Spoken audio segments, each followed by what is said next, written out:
provided more, because I don't know that that's Matt LaFleur's thing. I wish he would get a little bit of that from his defensive coordinator, and I don't think he does. Yeah, I still feel that no matter what happens this season, for the most part, 95% of me says Matt LaFleur gets the pass because you're trying to put in a new offense. You've had problems with your left tackle that you were counting on, and it just couldn't get the job done. Obviously, you've had adversity on the left side of your offensive line. Your star running back goes down first game into the season.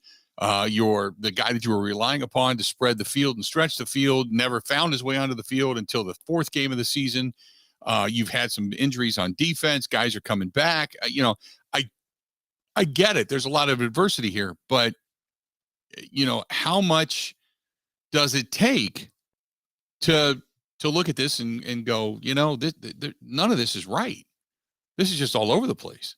So we're going to talk a little bit about that tonight. As you had mentioned, Bill Huber's going to be joining us. We'll talk with Bill this evening about everything that he has going on and what he sees. And we'll get his opinion on this, because I think with where this team is and the numbers that they have and haven't put up, at least to our, liking, so to speak, or at least what we thought, would be, you kind of think, well, at what point does all of this start to affect the viability of Matt LaFleur? So we'll talk with Bill Huber coming up in about an hour from now about all of this. We'll start to run through the NFL tonight. We'll talk about that and start to talk about, our picks and such, not only for the Thursday night game, but for the weekend, and then obviously the Monday night game coming up.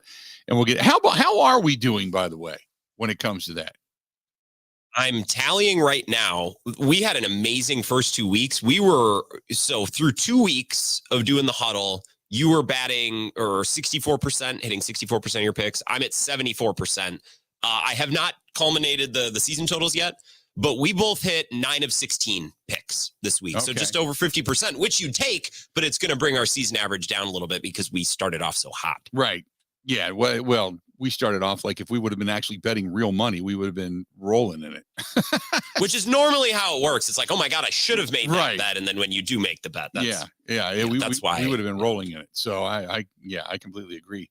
But I look at the difference in these teams, in these franchises. One franchise was supposed to be just about approaching the top of their game with Derek Carr and what they had. And then obviously with the addition of Devontae Adams, and they brought in a new head coach after the Gruden fiasco, and this head coach was getting another opportunity in McDaniel, and it's like nothing has panned out in Las Vegas. Everything, and even Jimmy Garoppolo gets his bell rung, and he's been down with the concussion protocol and such. So none of that has worked out. If you now go in and lose to that team, and lose in the same fashion you've now lost some of these games, man, I'm like, what do they got to do? What now becomes of this franchise? Because holy mackerel, things are just not trending in the right direction. And do you believe you've got a good team? The good teams made some mistakes, but are those coaching mistakes? Are those player mistakes? Or are they just kind of spread across the board? Because right now you could probably it's kind of a shotgun approach. I mean, you can blast the target all you want and say it's right here or it's right there, but really it's scattered. It's all over the place, whether it's, players not having their head in the game, some of the youth that's gone along with this team. Obviously you talk about, look at the field goal that wasn't down in Atlanta. That was more coaching than it was anything than that.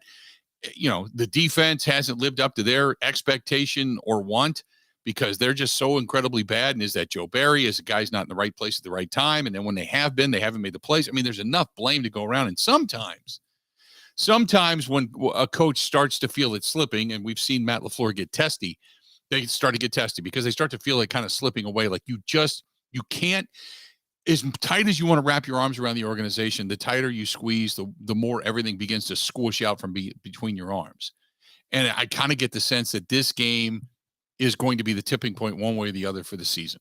This game is either going to continue the downslide and continue with just a lot of things that have been bad, or this is going to be the one going into the bye week that's going to give you the restoration of faith. The restoration of faith. This is the 31st straight season that Green Bay is going to play on Monday Night Football, the longest appearance streak in the history of the National Football League and the history of Monday Night Football. And Green Bay draws a crowd. So if everybody sees this team play extremely well, all the faith will be restored, and Overreaction Tuesday will bring promise and hope and solace. But if they get beat again the way they did against Detroit twice in back-to-back appearances on national TV, this time on Monday night instead of Thursday night, my God, it's going to be fire and brimstone to all the way through the end of the bye week and trying to get this thing fixed. And Green Bay has won 8 games in a row against the Raiders. You're looking for your 9th. They need to get this 9th. They need to do it with a few style points like we talked about. They've got the Raiders. Then they have the bye. Then they've got a bad Broncos team that they're going to be facing in Denver before they finally come back home and take on what we thought would be a much, much, much better Minnesota Vikings team that just hasn't been. But, God, can you imagine losing, say, 2 out of your next 3? Say you fall to the Raiders, fall to the Vikings. You barely beat a bad Broncos team who are just a tick better than maybe Chicago. What does that say about your team and about your franchise and how far you've fallen off? So I think for a Monday night football game, for the 5th game of the season against a relatively bad team, I think there's a ton riding on this game. A ton riding on this game coming up on Monday night. Like I said, we got Bill Huber coming up, and we're going to be talking with him in about 45 minutes from now. And obviously, he's going to give us his 2 cents. Mike Clemens probably going to say. Mike Clemens, by the way, did you see Mike is at the Brewers game?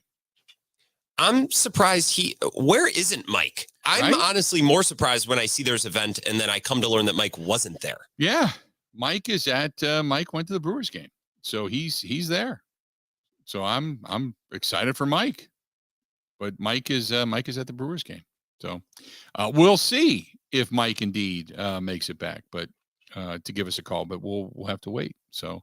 Do you consider Mike to be a good luck charm? Do you feel better about the Brewers' chances knowing that he's there in the press box? He was there last night, so that didn't work out. That's Never the mind. Unfortunate thing, yeah. Should have kept him out of there. Didn't work out last night because he was in. Mike's been actually going to some games. He's been going to a few Brewers games, and I know he was at the facility when the Bucs had their media day. So Mike's been kind of all over the place. He's been a jack of all trades for so many different things. So anyway. So all of that coming up. Maybe we'll hear from Mike tonight. Otherwise, he could be down trying to steal signs or something like that and aid the Brewers in a victory over the Arizona Diamondbacks. And if he is, kudos to Mike. So you've got the Packers at 2-2, the Vegas Raiders coming up at 1-3. Jimmy Garoppolo has 4 touchdowns and a 106.9 quarterback rating and a couple of regular season starts against the Packers. He should be back. And we'll wait and see. And don't forget, you've got Devontae Adams aims for his 5th in a row with 6+ catches, his 5th game in a row, 4th in a row with 75+ receiving yards.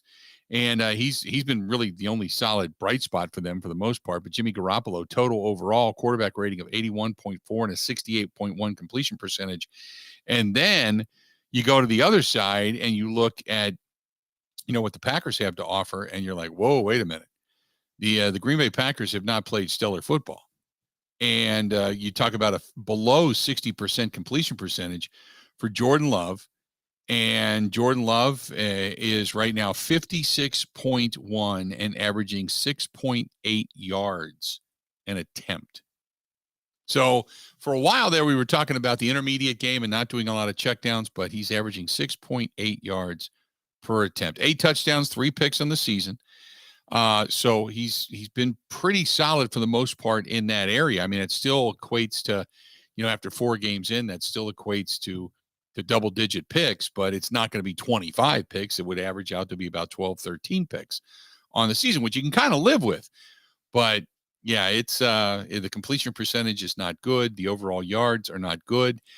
He's not ranked overly high by any account. There's a couple of areas overall running the football. He's been pretty efficient. I know Pro Football Focus ranks him near the top 10, but passing the football has not been his forte. And hitting receivers specifically downfield, it's a very, very low completion percentage, well below league average. And he has not ranked very high when it comes to Pro Football Focus. So we'll get into all of that when we come back. Stay tuned. We got a whole lot more. The Bill Michaels Huddle, and we are brought to you by our friends at Pella Windows and Doors of Wisconsin. Go to PellaWI.com. That is PellaWI.com. We got more of the Huddle coming up right after this. Let's go. This is the Huddle with Bill Michaels on the Wisconsin Sports Zone Network.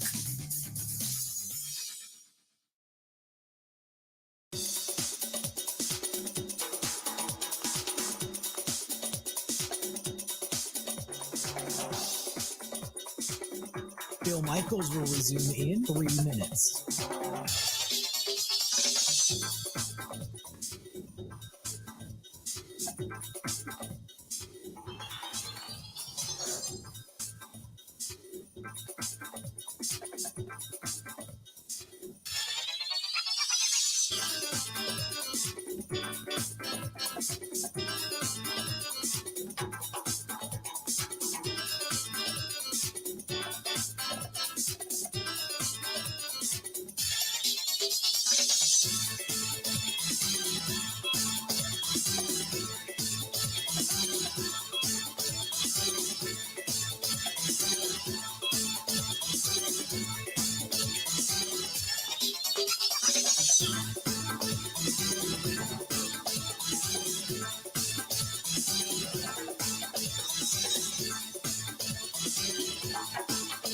Bill Michaels will resume in 2 minutes.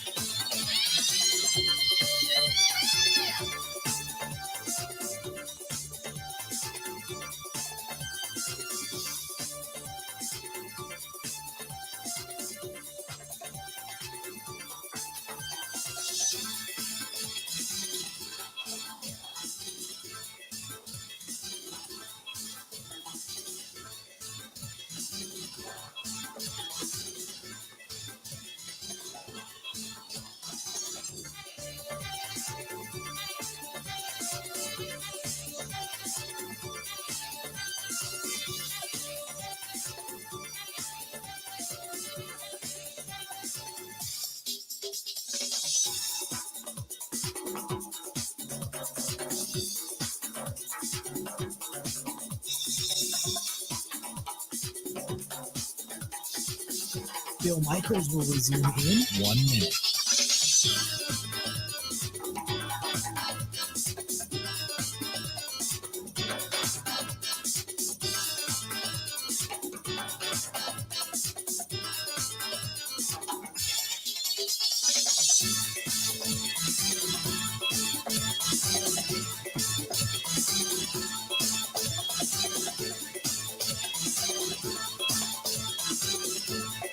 Bill Michaels will resume in 30 seconds.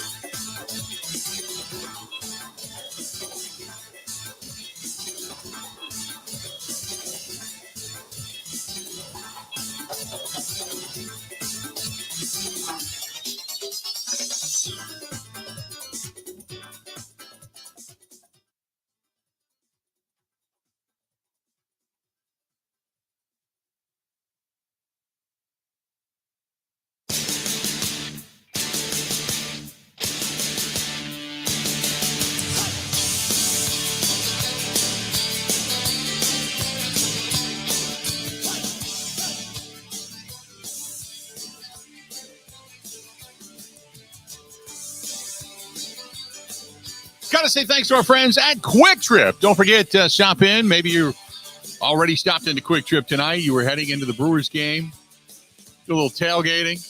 Always good. Whether it's going to the beer cave or getting some things to grill or maybe the butter, the milk, the eggs, the bread, whatever it happens to be. Always good with our friends from Quick Trip. Always good stuff. 877-867-1670.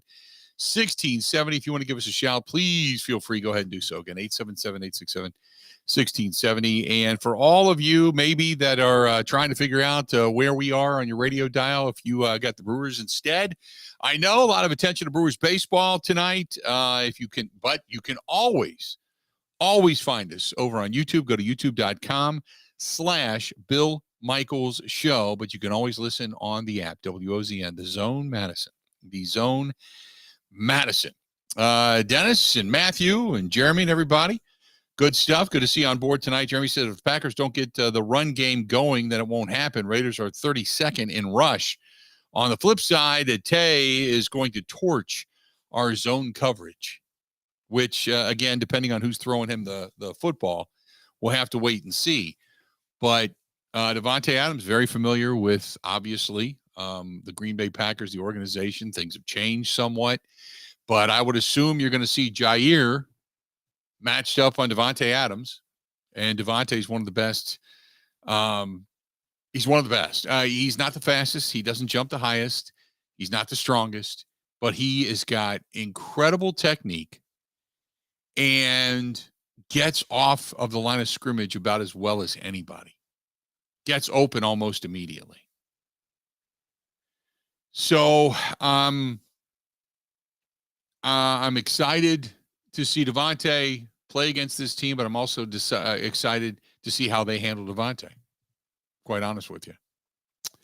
But you're right. If the Packers cannot stop the run against a team that can't run, then that's when you throw your hands in the air, I think, defensively speaking, and go, something's gone horrifically wrong.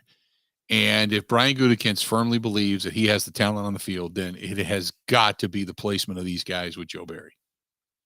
One of the two. Because you're not going to fire the players.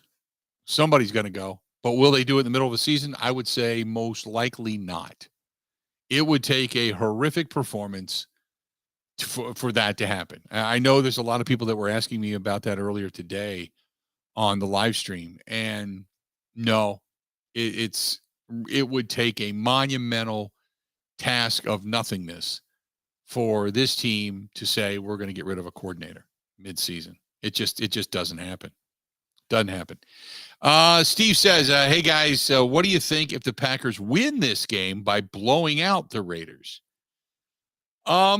Steve, to the opposite side of the fence. By the way, Steve, listening to us in Sussex. Steve, by the way, the opposite side of the fence in that would be this.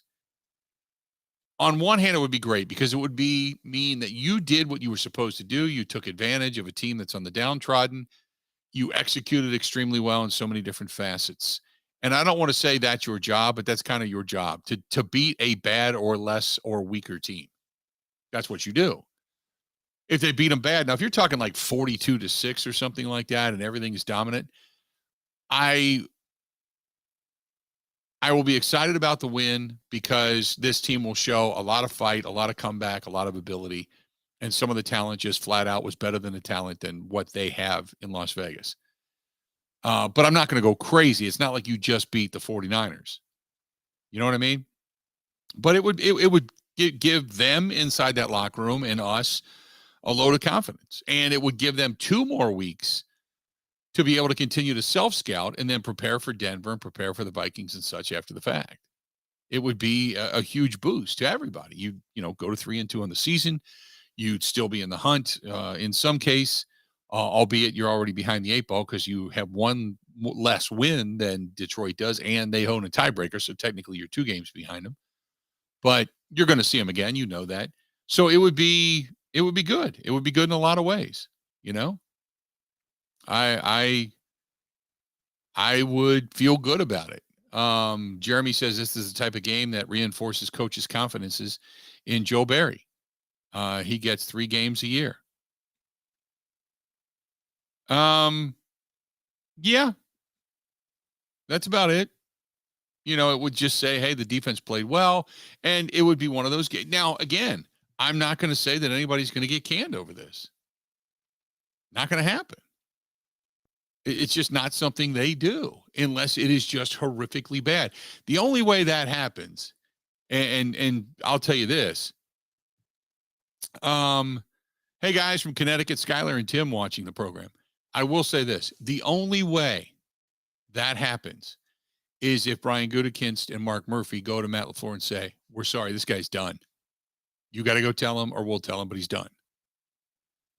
Because Matt LaFleur won't do it. And it's not that he won't do it because he's obstinate. He won't do it because now he has to shuffle his coaching staff mid-season, which is the reason coaches don't do that. And that's the reason franchises don't force you to do that. I mean, how long have they been complaining now in Pittsburgh over the play calling of Matt Canada? How long have they been complaining over the play calling of Luke Getsy? How long have they been complaining of the play calling of Nathaniel Hackett in New York for Zach Wilson and how he hasn't adapted? It doesn't happen. They've been complaining about the play calling and about the defense. The defense is terrible in Denver. and they've been complaining about that. They wanted their defensive coaches fired. It just doesn't happen. Mid-season, it's too hard for a head coach to ask to be shuffling his coaching staff. That's the reason you just don't do it. You ride it out, you see what happens, and then you make your changes at the end of the season. Plus, sometimes it just takes guys a little while to kind of get it, to have the light come on, Jones needs to touch the ball 30-plus times this game. Raiders rank 32nd in rush defense. I would say at least 20 to 25 times. At least. I would 100% agree with you. At least 25 to 20 to 25 times. Justin says it's not praising Joe Barry again. LOL. No. When did I praise Joe Barry? I've been very honest. If you call that praising, then that's whatever. But no, not at all. I would say, and I was against bringing him back. You know that. But I'm also going to look at things in a realistic light.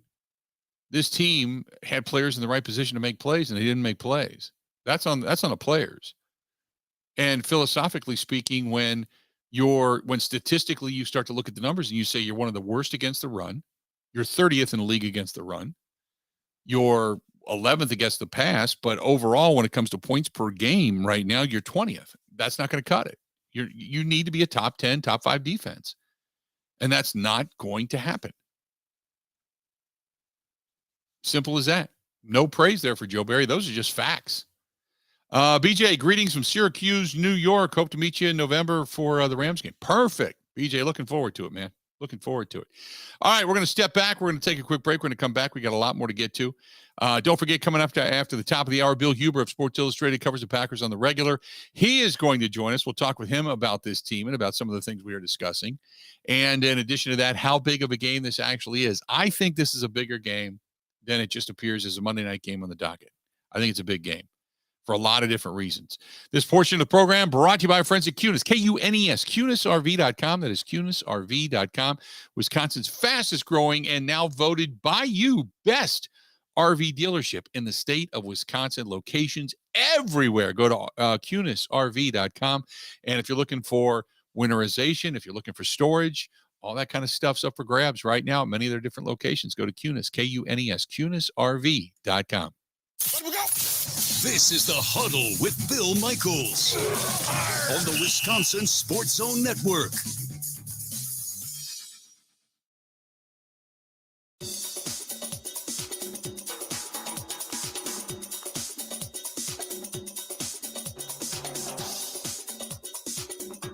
Bill Michaels will resume in 5 minutes.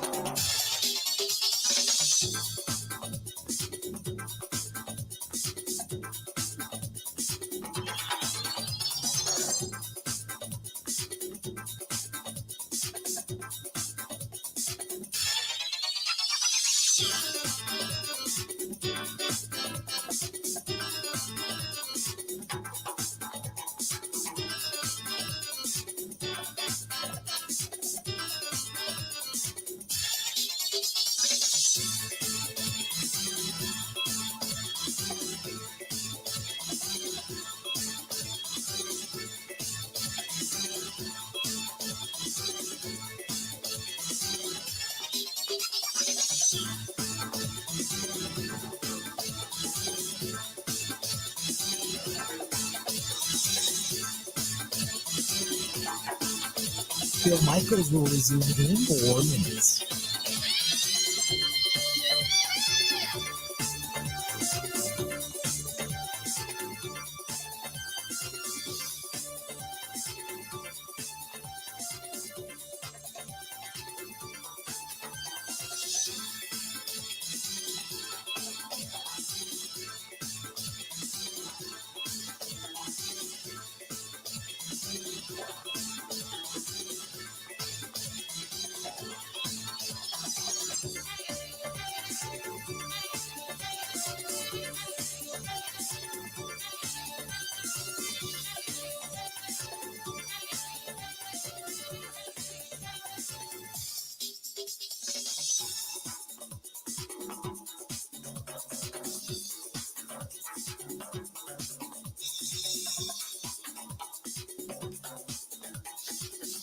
Bill Michaels will resume in 3 minutes.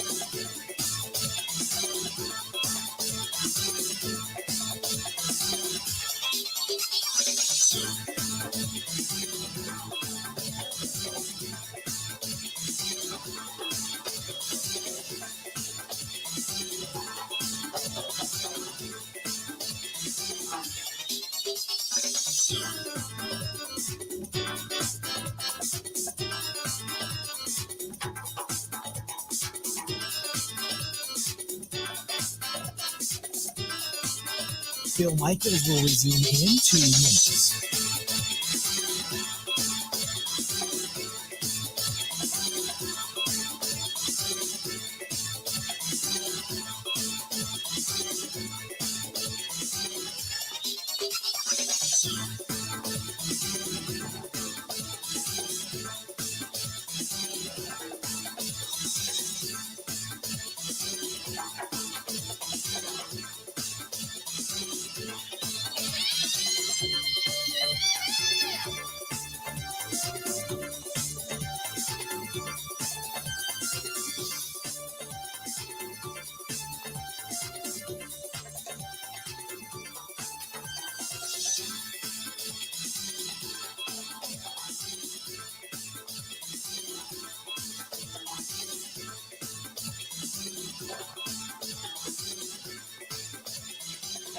Bill Michaels will resume in 1 minute.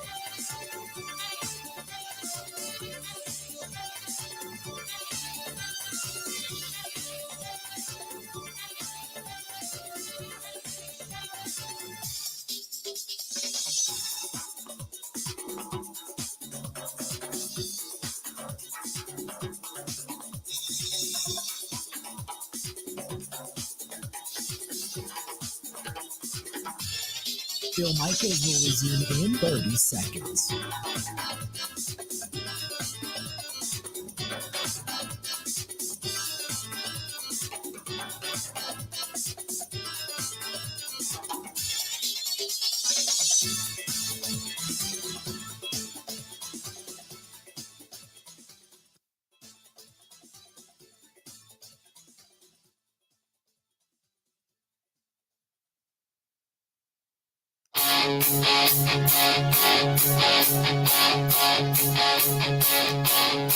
Hard to find,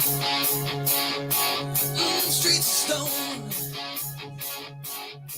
modern warriors, satellite horses of chrome, taste the wild. Good to have you back. Bill Michaels Show. The Huddle. The Huddle brought to you by our friends over there at the Bay Motel.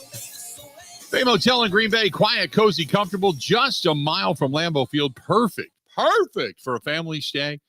And the Bay Family Restaurant features home-style cooking 7 days a week. And right there on South Military Avenue in Green Bay, call them 920-494-3441, 920-494-3441, or go to baymotelgreenbay.com. That is baymotelgreenbay.com. And we now go live down to American Family Field to talk football, where the Brewers are quickly up after 1 inning of play, 2-0, which is great news. And Mike Clemens in the press box down there. Mike-O, how you doing, buddy?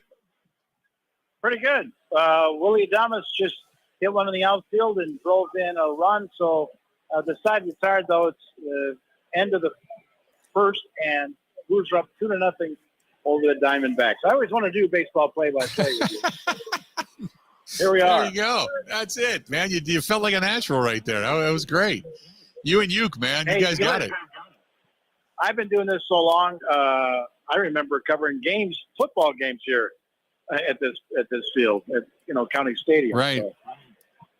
So, Mike, how important, I was talking about this earlier, I thought if they win this game, it's kind of what they're supposed to do, and the Raiders aren't that good, but let's just say they get beat the same way they got beat by the Detroit Lions. Man, that would be an alarm bell ringing loudly for this organization. I think there's a lot more riding on this game on Monday night than just meets the eye. Well, it's under the lights, and it's in prime time, so you don't want to be embarrassed that way. I would be surprised if the Raiders pulled that off, although the Raiders are at home in this one and desperately need a win like that. Yeah.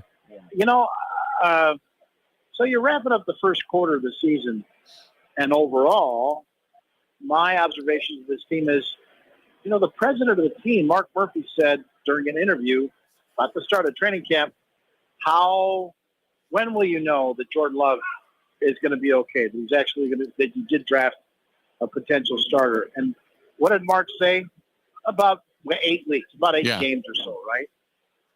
I think it's safe to say we're good now. Really? I mean, he's going to have ups and downs. Geez, the Giants game the other night, just how horrible their quarterback is playing. But, I think Jordan Love is going to be legit. And so you can check that box off. But what's so surprising offensively is what the hell happened to the running game? Right. I mean, that's supposed to be there to save him. And even better than that was supposed to be the defense. Special teams, you got rid of Mason Crosby and Pat O'Donnell. I feel better about the kickers than I do about the run game or the Packers defense. Right. Mike, I look at Jordan Love with a completion percentage below 60%. I look at his passing rating when it comes to a thing like, Pro Football Focus. He's ranked 25th when it comes to overall offense. Running the football is better than passing the football. I mean, there's a lot to this for Jordan Love. And when you say you kind of know now, what do you know about Jordan Love right now? Leader. First and foremost, pretty good at picking up what defenses are doing. He's made some mistakes, like, calling off the wrong word in his cadence and not alerting his offensive line on a 4th and 1. Hey, I'm going to sneak it over here to the right. And somehow he ends up being, one of the first quarterbacks I ever saw since something like, the butt sack right. from the Jets is making little mistakes like that, but he keeps his cool. He picks up on things. He understands what's going on with the opponents. And that might be the more important thing you need than an arm in the NFL. But I don't think, and I'm not looking for excuses or because I like the kid or anything like that, Bill. Let's talk about real reasons. Look at what he's got for weapons. These guys are playing their 3rd or 4th NFL game. Mm-hmm. And, I don't think you can judge this offense statistically by that. And then it starts to pile up. If you're missing 3 of your starting offensive linemen, and tomorrow we're probably going to have a press conference like Lord knows what your all-pro left tackle is going to decide with his career. And Bakhtiari, you expect he's going to talk to us tomorrow about now that he's put on the 4-week IR, where does he go from here? And that could be anything, Bill. That could be, hey, here's what's going on with my knee. I plan to be back after this 4-week IR is over with.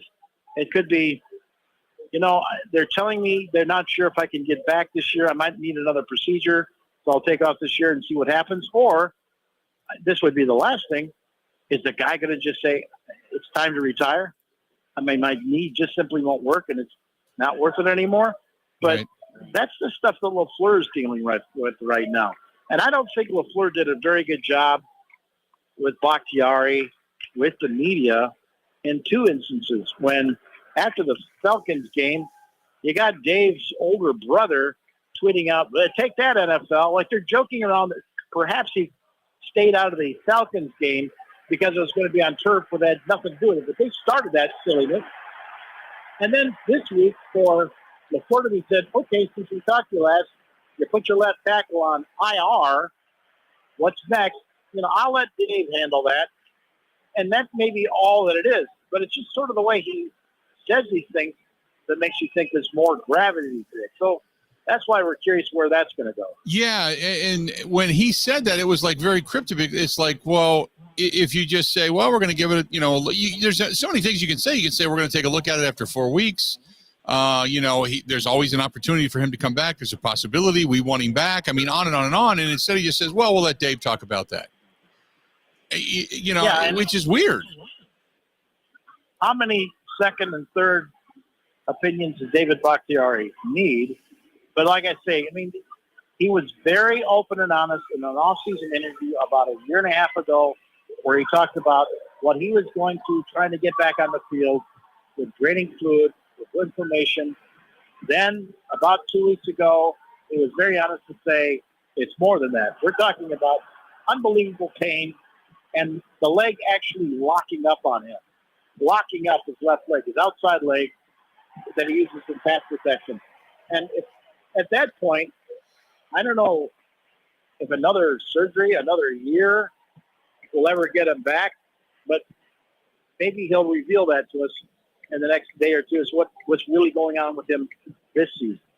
Talking with Mike Clemens, our Packers reporter, brought to you by our friends at Bay Motel in Green Bay. Go to baymotelgreenbay.com. So, Mike, defensively speaking, I'm going over the numbers, and I'm looking, and this thing is 30th against the run. It's 20th against the pass, or against 11th against the pass, 20th when it comes to points per game given up, 21st in yards per game given up. This is far from a top 10 defense. It doesn't even show signs of being that way. And I know Gutekunst was emphatic about pressure, about tackling and fundamentals. He kept saying, we've got talent all offseason. He did not use Joe Barry by name. He kept talking about we believe in Matt, not necessarily we believe in Joe. Where do you think this defense is right now? Well, fans get very excited, very angry at defensive coordinators. And as I said on the show before, name one popular defensive coordinator in the NFL.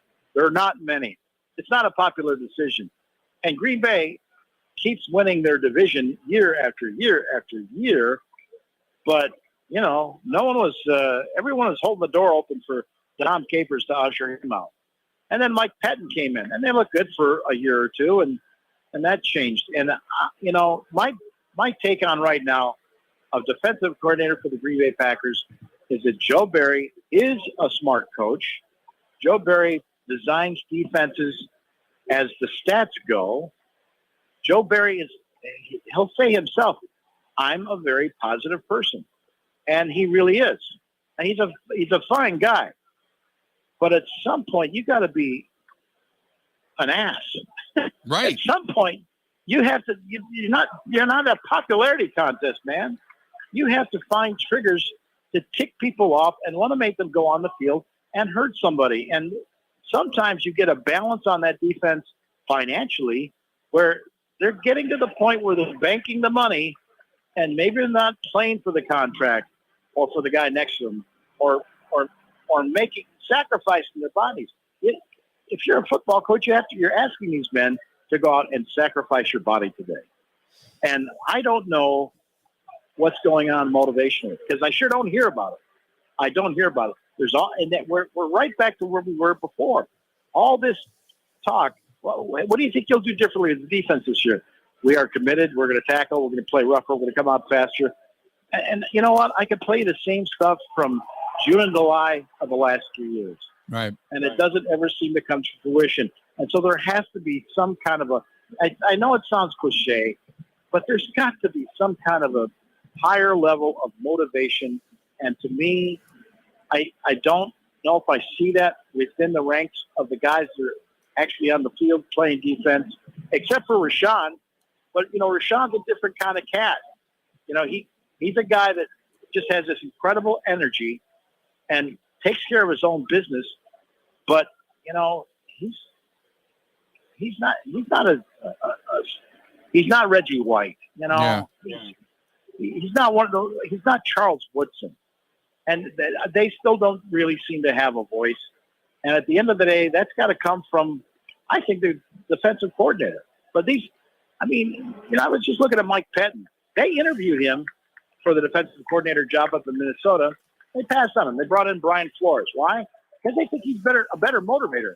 Benton is this guy who breaks on film and has all kinds of interesting stats and strategies and recognizes offense and all that. But at some point, you need a people person to have a tough defense. Mike, you got another segment in you? You got to run. No, I could call this whole game. Will we get in trouble if I do that? Or will Euchre come down the hallway here and say, hey, buddy, knock it off? Well, he'll call you buddy. That's for damn sure. I want to know. I want an exclusive interview with the Marlins man sitting behind home plate and a guy in the NASCAR M&M's jacket. And if they are indeed hitting on front row Amy, one of those three guys or one of those two people hitting on hit front row Amy, we'll see if you can get down there and at least get your mug on TV with that, you know?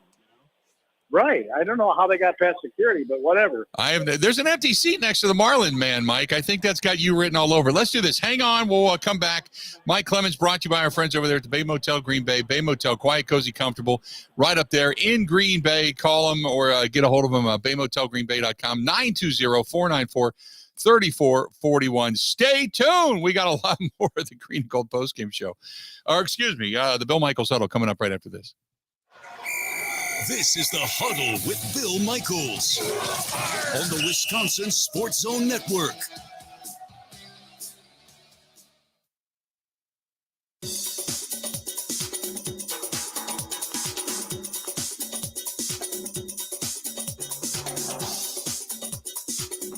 Bill Michaels will resume in 3 minutes.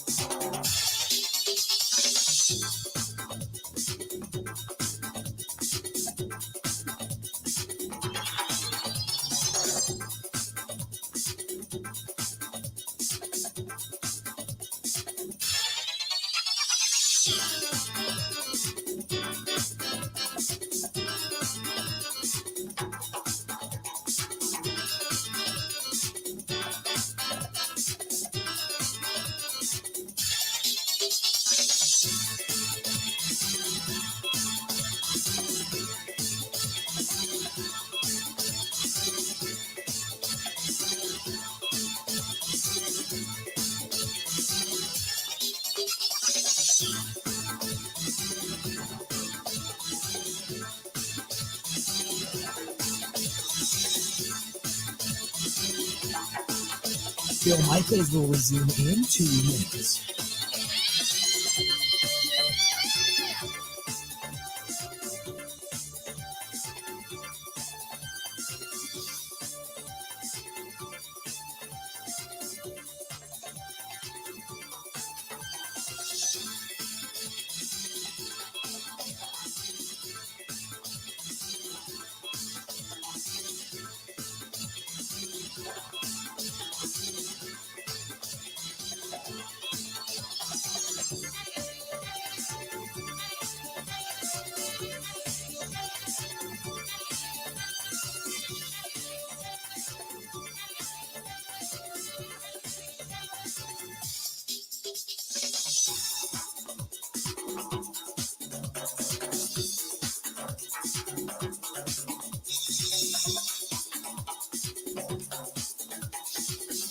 Bill Michaels will resume in 1 minute.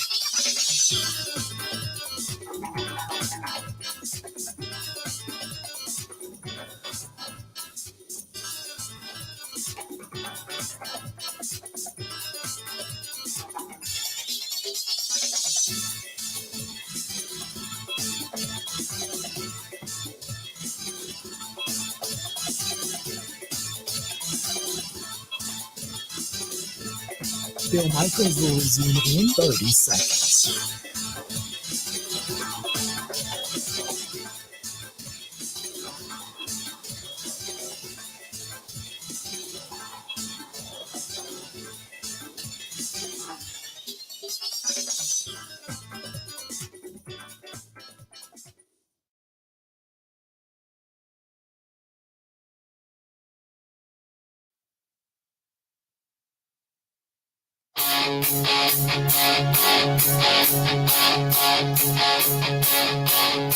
Hard to find, streets of stone, modern warriors, satellite horses of chrome, taste the wild, Good to have you back. If you are listening to the program and wondering what's going on in the Brewers game, you're not missing much right now because Gabriel Moreno took a swing to the dome, the Arizona Diamondbacks catcher, and for about the last 5 minutes, they were examining him to see if he was okay because he took a bat onto the back of the catcher's helmet, so to speak, and they've been out there examining him. And finally, he said, "I think I'm okay. I'm pretty sure." But the guy looks like he just got his bell rung, man. He looks like he's a little bit off. So, but he's still in there. He stayed in there. So now they're just getting back to action. In the meantime, our guy Mike Clemens down there at American Family Field in the press box. But we're talking Packers. And you can follow him at Mike Clemens NFL over on Twitter and X, by the way, so you can find him there. So, Mike, I want to go back to this upcoming game because offensively speaking, you're going to get Aaron Jones seemingly back and 100% healthy and not on a pitch count. You might get Elton Jenkins back. You might get Stokes back. Hopefully you're a little bit more fortified than you were the other day going into the contest against Detroit. So I guess the question is, what do you expect? Well, one thing is this, it's just A.J. Dillon talk and where this guy is at. And I thought there were some things that was interesting that, that Ben Sherman's had to say about him. He was the Packers' highly respected running back coach. And he says he thinks that A.J. Dillon is pressing. So I don't know if he didn't really go into detail. I don't know if the coach is saying, he might be overthinking where the hole is, where the attack point is. They want to make sure that he's not overthinking things. I just think that's weird at this point of his career that that's the situation. But no doubt, and with Aaron Jones out the last couple of weeks, it's all on his shoulders. The other thing is, too, is they haven't got their best offensive line out there. But they have got to get the running game going on some level. I know there's a kid that used to play for the Jaguars that they signed to their practice squad after working him out, this James Robinson the other day. At one point, he had 1,000 yards. But, they're looking at it. They're seriously concerned about what Dillon's capability is and maybe the depth that they need at running back. But, they got Max Crosby coming up here. Bill, this is probably the toughest pass rusher they've faced, or at least faced that first half of the season. And they got to find some way to take care of that guy. Yeah. Pass protection or whatever they're getting from Zach Tom and, there's somewhat banged up offensive line. That's going to be a major concern if they're going to keep, the Raiders off the field. Devontae Adams looks great. Devontae Adams is getting 8 or 9 catches. He's pulling some moves that even this O'Connell kid that was filling in for Jimmy Garoppolo was getting the ball to. So Devontae's a threat over there. But the Raiders, they beat the Broncos and turn out a team that just stinks. But they've had some tough games after that. I think it was the Chargers and some others. They're sitting there now looking at 1-3, so they really need a win Monday night at home. Yeah, I agree with you. This is probably more so for a need for a win for the Raiders, just in terms of remaining relevant in their division, while the Brewers need to rebound terribly off of that awful performance they had against the Detroit Lions. You just said the Brewers. Or the Brewers. I'm sorry. The Raiders. And then the Packers. So there you go. Hey, talking about the pass rush now, how much of a preparation for this game was Aiden Hutchinson and what he did to them and kind of disrupting things when the Lions came? Because the Lions, for the most part, they're really good in the trenches on both sides of the football. Yeah, that's a great point. I shouldn't discredit put him aside because he did a tremendous job, and he's off to a tremendous year as well. Yeah, to tell you the truth, he just went untouched on a couple of plays. It's like they didn't even have a plan for him. Whether it was supposed to be a tight end, somebody in pass protection, or he was just beating guys on the outside. And that's the same thing they're going to face this week, against the Raiders. And I'll be honest too, I have not seen as much of the Raiders tape yet of what they've been doing so far this season. But that's just the way I look at it. To me, the Packers have a better team. Even if Garoppolo's on the field, and even if Devontae's 100% healthy, the Packers, particularly on defense and secondary, are supposed to have the far better team. And, if you just get Jordan Love a running game, so it's not all on him, then you've got a chance of owning the time of possession and then opening up to the pass game later in the game, not necessarily at the top. Mike, before I let you go, the one thing we all know is that this is the ultimate scouting trip for the Super Bowl, and where we're going to stay and our amenities and our accommodations and our trip down to the convention center and what we do on Radio Row for Super Bowl this upcoming season. So while you're covering the Packers, you're also kind of our version of Sacagawea, heading off into the forest to find out where we're going to stay and bed down when we get there in February. Taking notes, texting you pictures, and telling them who I am and what show I represent. And I hope I get the VIP treatment in the City of Sin. If you need bail money, call me. I'll be happy to get you out, okay? I appreciate it. All right, brother. It wouldn't be the first time. No. But I want to let you know, speaking of bail money, somebody did fill that seat down there next to the Marlins, man. But now next to Front Row Amy, nobody is sitting. So get down there and get down there now. I'm going to go down there and help out. All right. Help out Amy. Yeah, okay. I'll talk to you soon, buddy. There you go. That is our own Mike Clemens joining us on the program live down at American Family Field, where the Brewers currently are up 2-0 against the Diamondbacks. Freddie Peralta dealing in this one, and the Diamondbacks 2 outs, top of the third.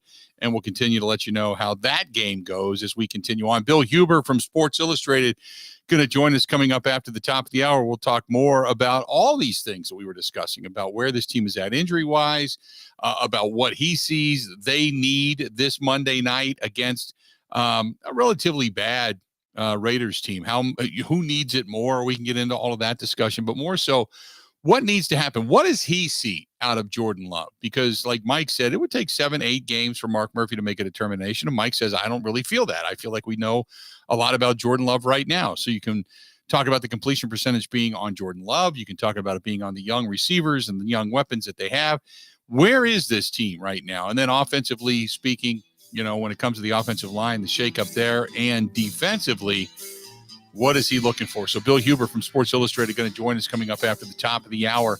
Brewers end at the top of the third and going to bat in the bottom. They are still up 2-0 down at American Family Field. Game 2 of the wild card series against the Diamondbacks. Stick around. We got another hour of the huddle. That's coming up, and it's coming up right after this. Stay tuned.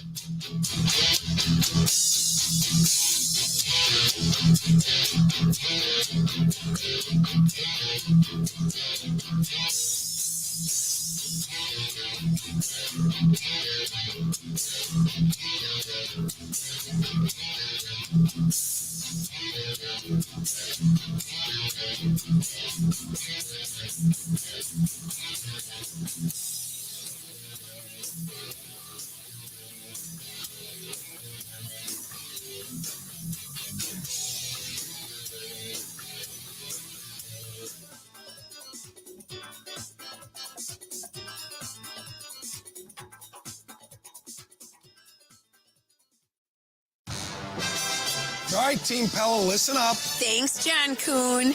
Customers love our products with limited lifetime warranties. Check out these big plays. Incredible innovations like blinds and shades between the glass. No interference on that play, Coach. And stylish windows with hidden screens that make game days a breeze. Can it get any better? It can. With monthly payments as low as $19 per window, $75 per patio door, and a free quote at PellaWI.com. Let's go.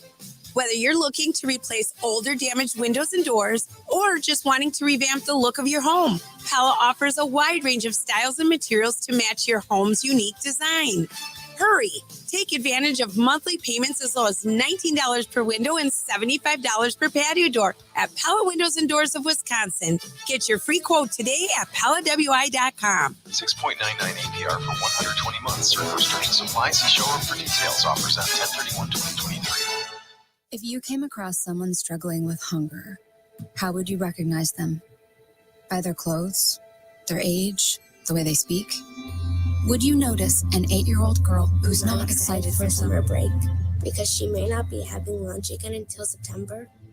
Or a single father of 2 who works 3 part-time jobs and still can't put enough food on the table? Or maybe a mother who cleans offices at night, hoping to find meeting leftovers to take home to her hungry family. Or a war veteran who's having a hard time landing a job and getting back on his feet. I am the 1 in 8 Americans who struggle with hunger. People you pass by every day but never knew were hungry. I am hunger in America. Hunger can be hard to recognize. Learn why at IamHungerInAmerica.org. Brought to you by Feeding America, 200 Food Banks Strong, and the Ad Council.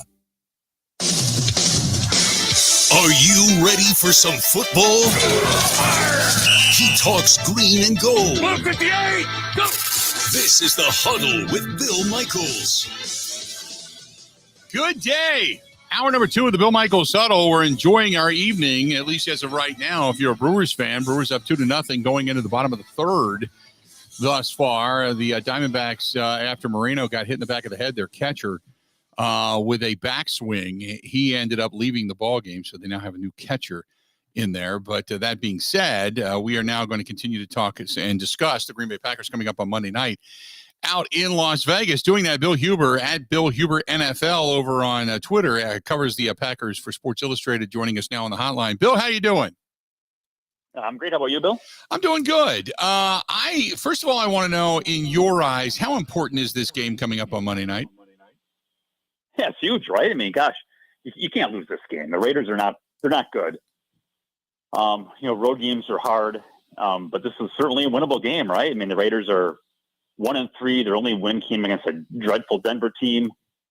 They have the NFL's leading rusher, from last year, which you think it'd be a negative, but he's averaging like 2.4 yards a carry. So it's a chance to get your run defense feeling a little bit better about themselves and a chance to steal one on the road. So yeah, I think this is a huge win. You can't lose this one and expect to be playing in January. We got into the discussion of just the what ifs, and what if the Packers should lose this game in the same semblance, same fashion, similar score to what they lost the Detroit game. Just, again, it's a completely hypothetical.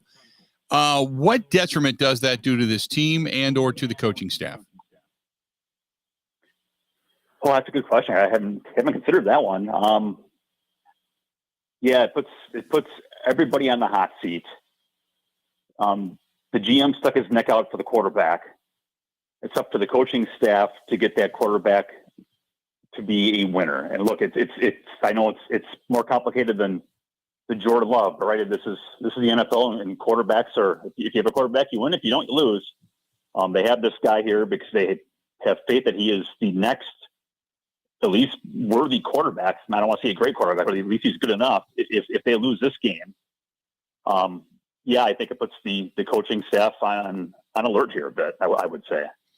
Well, we were sitting here talking earlier today, and we said, look, if the Packers lose this game ugly, would the Packers consider making any kind of a coaching change, getting rid of Joe Barry because the defense is so inept, or the play calling of Matt LaFleur and what have you? And I just said, look, the bottom line is they've got a lot of young guys weaponry-wise on offense. They got a young quarterback experience-wise. The offensive line's been juggled. And then you've got your starting, really kind of your legit weapon in Aaron Jones, who's been banged up. So you understand that. But the defense, which was supposed to be so good with all these number ones and was going to be beefier up front, they are right now sitting there 30th against the rush, and they are 20th in points per game, 21st in yards per game. They're 11th against the pass, and overall their numbers aren't good. They're nowhere near top 10. So, sometimes Joe Barry has them in the right place, and they haven't made plays. They've dropped interceptions. They've missed tackles. They've overrushed. They haven't set the edge. But other times, philosophically speaking, we don't agree with. What do you think of this defense right now? Well, it's not. It's almost terrible. I looked at the other day. I believe there have been 6 games this year of a team giving up 200 rushing yards or 210 rushing yards. The Packers have been on 2 of those. Look, I talked to Kenny Clark about this at his locker the other day, where for all the focus on the young guys at receiver and all, he is surrounded by a bunch of young guys in the defensive line. So there's some, I think maybe to expect them to be, lights out run defenders at this point, maybe unrealistic, but I don't know. Like LaFleur said after the game, you got to shut down something, right? Right. They didn't shut down anything against Detroit. It'll be interesting. You can talk about schematic changes as much as you want. But you got to make it happen. And getting Jair back will certainly help you be able to put a guy down the box. So if you're playing Devontae Anderson, maybe this is not the right game to be doing that either. So, look, it's the same story we've heard forever, Bill. Right? Mm-hmm. Every year they've added pieces. They're changing this or that. The mentality is different. They've worked on this and that. And it's the same old crap again and again, as my nephew once said when his CD kept skipping. You're so right. And I look at this and I just keep wondering, because I go back to when you guys were covering the combine and Goody had his presser and said, no, look, we got talent on the defensive side of the football. And he talked about pressure. And then he just kept saying, we believe in Matt. He wouldn't use Joe Barry's name. He just kept saying, we believe in Matt. Oh, we believe in Matt. Okay, that's great. It certainly seems like there's no way in hell Gutekunst is going to go, you know what, I just haven't drafted the right guys defensively. It seems to me like there is a disconnect via what the thoughts are, philosophically speaking, defensively. And, now that even Matt LaFleur says, well, we got to stop something, that's almost throwing your hands in the air going, what the hell is going on that side of the football, right? Yeah, I would agree with that. You mentioned, firing Joe Barry, the previous question. But who replaces him, right? I was talking that with some of my colleagues the other day. I don't know who would replace him, right? I mean, Jerry Montgomery's been here forever, but he's a D-line coach. Last time the D-line was any good. Right. The outside linebackers coach has been here for a couple of years. Maybe be Kirk Olivadotti, the inside linebackers coach, but there just isn't like this. Like if you'd have fired him last year, Jerry Cray is the obvious choice because he's been there and done that. I don't know who you replace him with. They got to figure it out. But again, we've been talking about this forever. This is the same thing. I'm sure I talked about it before the season. Is how are they going to stop the run? I mean, you can complain about all you want about Dean Lowry and Jaron Reed, but they were proven guys, and they've replaced them with Devontae Wyatt, a first-round pick from a year ago, and TJ Slayton, and two rookies. I mean, they're just there's no sense in my mind that they're going to stop the run heading into the season. They've kind of borne it out. To me, it's just isn't it attitude? I mean, it's so cliche to say that, but Ron Wolf signed Reggie White and Ted Thompson signed Charles Woodson, and those are like the heartbeats. Never mind that they were great players, but they were like the heartbeats of the team, right? Right. And it's like if something went wrong, those guys just put their foot down and said enough. I don't know where that guy is as a player or as a defensive coach or Matt LaFleur for that, man. I don't know where that enough's enough mentality is. I watched Dan Campbell and listened to Dan Campbell, and while at times, early on in his coaching career for Detroit, people kind of laughed at him and thought, he wasn't the sharpest knife in the drawer.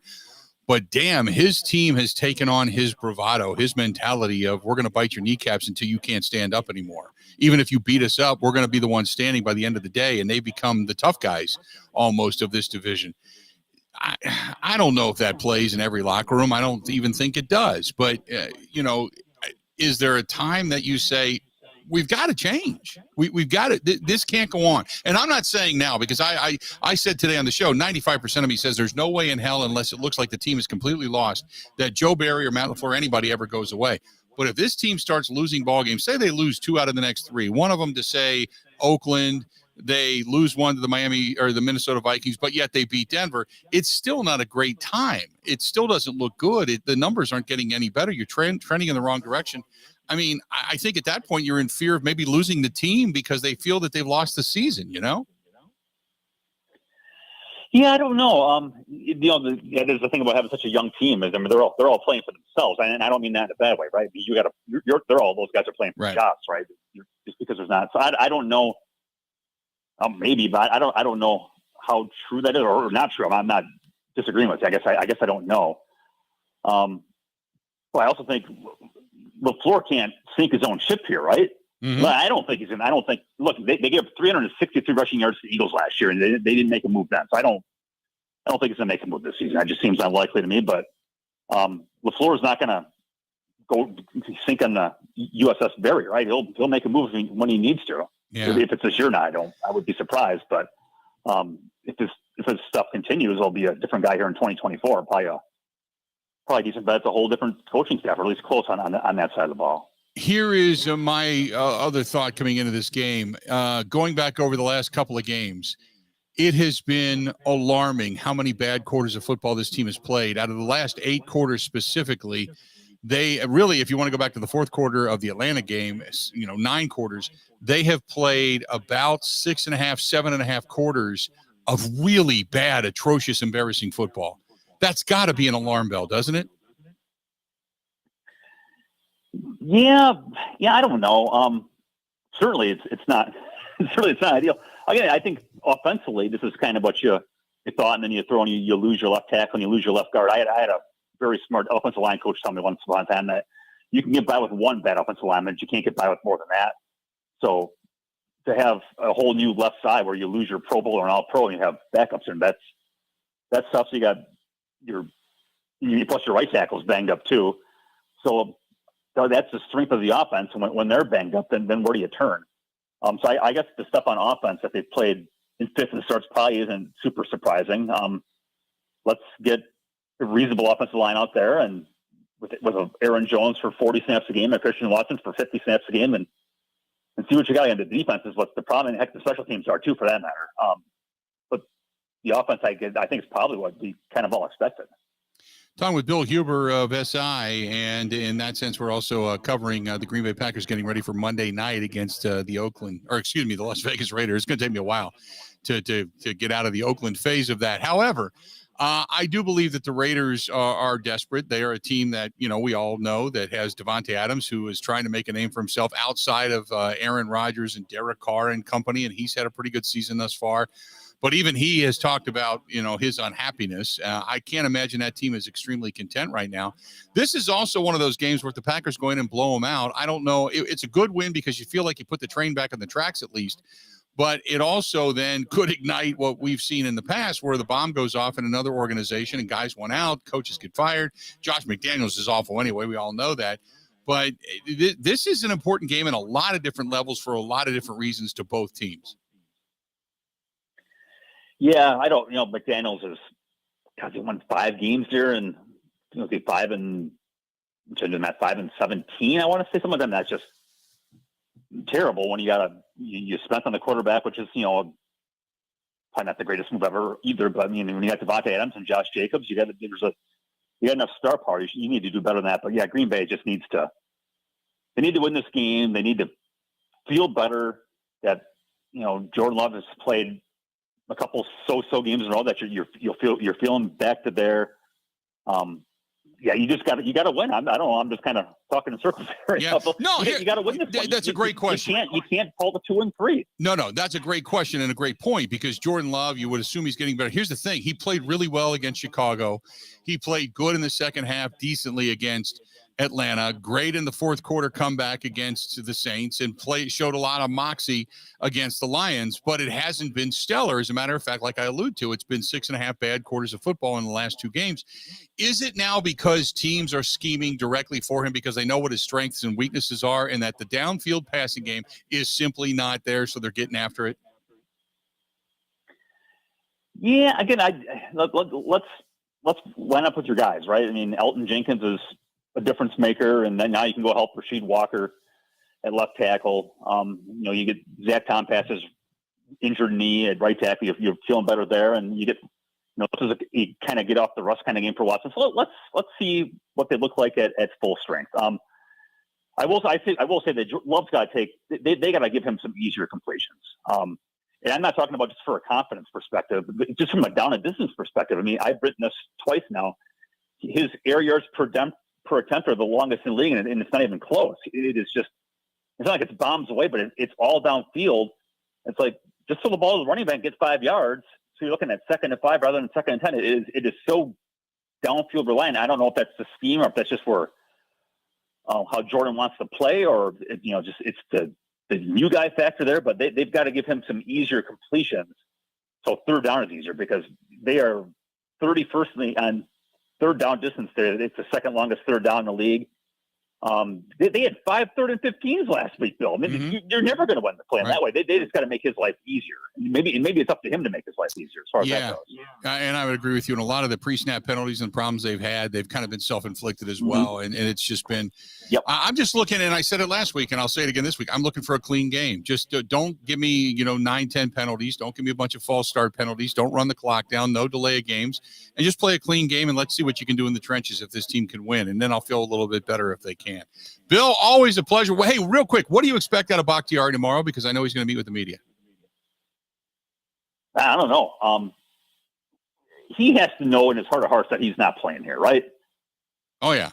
But it'll be interesting to see. I mean, look, we all know that he wants to play, but how badly does he want to play here? And will he, will he move heaven and earth to do it, or does he know that his time is up? It's, I know he gets a lot of crap, Bill. I know he gets it on my Twitter or wherever you write about him. I'm sure he does on your show, but man, that guy's he's been dealt a crappy hand. I want to say something else, but I think everybody knows what I'm saying. I don't care about the contract. As the guy got hurt. Right? It's not the Packers' fault that he got hurt. It's not Bakhtiari's fault. The guy had a bad injury. To be peeing on a guy for it, or peeing on the team for it, is just ludicrous. Sometimes you get crappy luck and he's got the worst possible hand dealt to him. I like the guy personally. I feel bad for him, right? You want to see your best guys play. And I don't even talk about the Packers. You want to see the best guy in any sport play. That's whether it was when Giannis gets hurt, or or Mahomes is banged up, or whatever it is. You want to see the best guys in the business out there playing. David Bakhtiari is one of the best guys in the business, and that he's not playing is not good for the game. Yeah, no doubt about it. Bill, great stuff, buddy. And we'll talk to you again soon. I appreciate you coming on tonight, okay? All right, take care, Bill. Bye. Thanks, pal. Talk to you soon. There you go. That's Bill Huber, SI, at Bill Huber. Always get a hold of him at Bill Huber NFL, at Bill Huber NFL over on Twitter. And you can read his stuff in Sports Illustrated. Covers the Packers on the daily, but good stuff. Going to go ahead and step out, take a quick break, come back, and talk a little bit more about this upcoming contest. And then at the bottom of the hour, we start to get into our picks and talk about, whether or not we've been right or wrong. The majority of wrong lately feels like it's come on strong. I got to stop the tsunami that is. And we'll start making our picks here at the bottom of the hour. By the way, this is the first week that we have teams on bye this week. 2 less games to choose from this week because you got 4 teams taking the week off. So stick around. Stay tuned. This is the Bill Michaels Huddle. We got a lot more coming up right after this. This is the Huddle with Bill Michaels on the Wisconsin Sports Zone Network.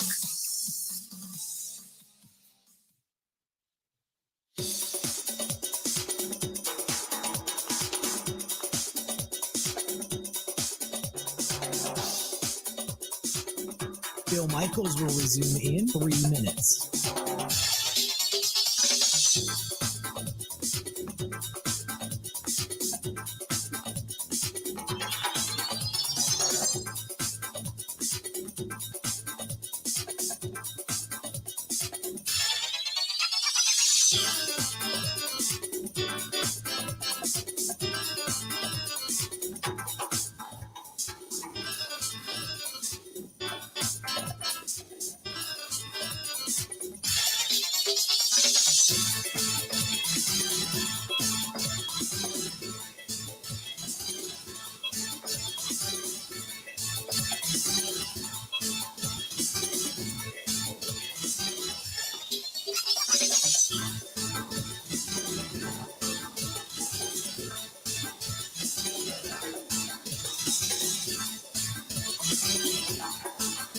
Bill Michaels will resume in 2 minutes.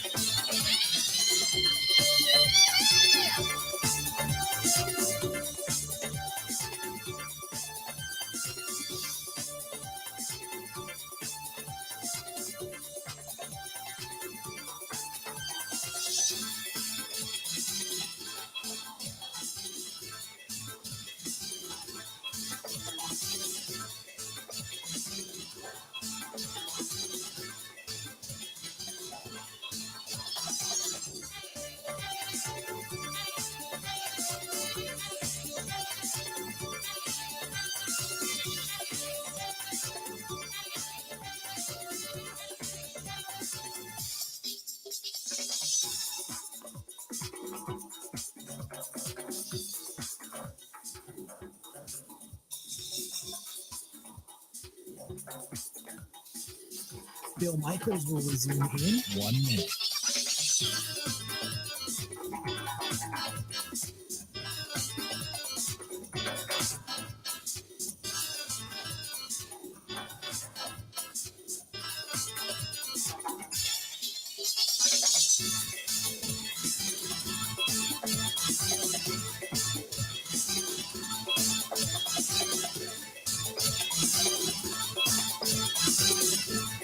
Bill Michaels will resume in 30 seconds.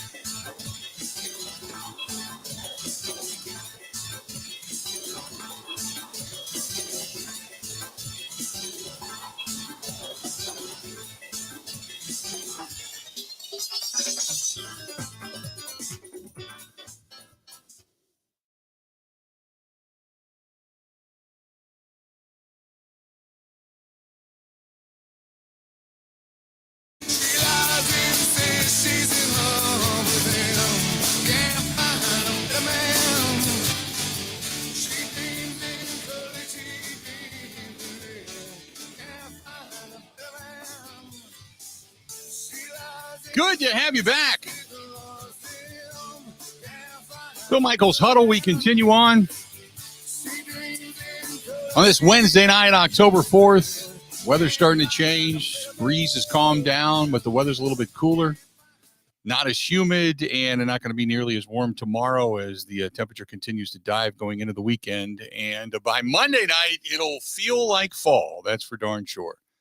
No doubt about it. Good to have you back on the Huddle, and we'll start talking some NFL around the NFL coming up here in just a little bit. Marcus says that with everybody jumping on the fire Joe Barry bandwagon, where do you think they're going to get the next defensive coordinator, and who should it be?